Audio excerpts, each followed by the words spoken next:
Mga mambabatas pinuri ang internet satellite program ni PBBM.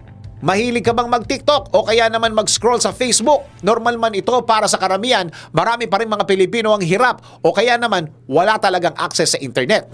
Ayon kay San Jose del Monte City, Bulacan Representative Rida Robes, tinatayang 25 milyong Pilipino ang nananatiling walang access sa internet, partikular na sa mga liblib na lugar kung saan issue pa rin ang physical at broadband isolation. Kaya naman, pinuri ng mga mambabatas ang plano ni Pangulong Ferdinand Bongbong Marcos Jr. na dalhin ang first two internet satellites sa bansa na tiyak na magbibigay serbisyo sa unserved at underserved areas sa bansa.